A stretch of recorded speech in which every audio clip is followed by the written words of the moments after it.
changing your presser foot on a Husqvarna Viking Mega Quilter.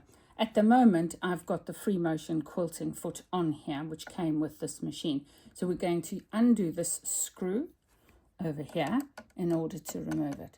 Now, some machines have a very different style foot, but my hand might be a little bit in the way there, but I'm going to hopefully be able to just get this off. Don't over tighten it. You have to use a screwdriver because it's got a flathead screw in there. So I'm undoing that screw slightly, and then as soon as it's loose enough, you'll see when I take it off, it's got a little hook that goes around the front. So you have to have the screw loose enough for you to undo that, and it'll just slide off. And this is what I mean when I say it's got a little hook around the front.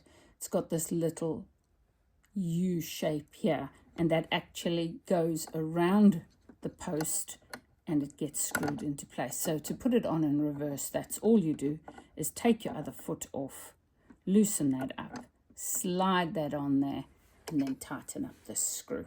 So this is a very simple, basic way of doing a... Sorry, let me just undo this again a little bit more. I tightened it. I'm going to snip off this thread so I can take it off. This one just works with this mechanism here. It doesn't have the bar. Some of them have a bar like on the working foot, which goes over the top of your needle up and down, which makes it jump as it goes along, so it releases the presser foot. This one doesn't. That's as simple as it gets.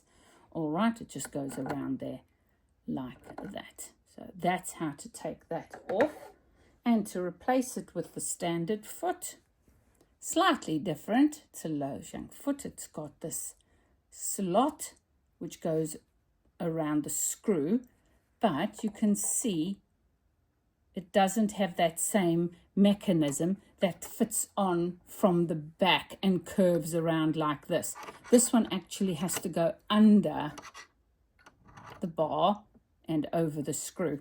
Now, for this to be able to do that, your presser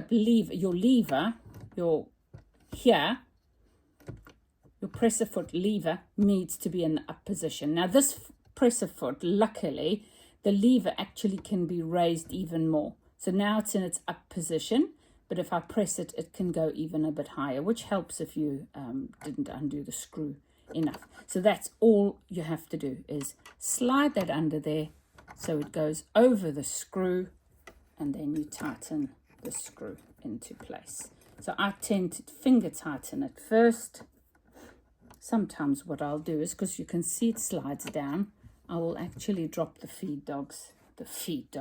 I'll drop the presser foot lever down so that it's holding it in its absolutely lowest position. And once it's slightly tight, I will raise it back up. Make sure that it is fully up against the screw. So if you have to loosen the screw a little to do that, then you do that. Now you can use the bigger screwdriver for this, but this one is also actually fine because it's got quite a large, wide slot on it.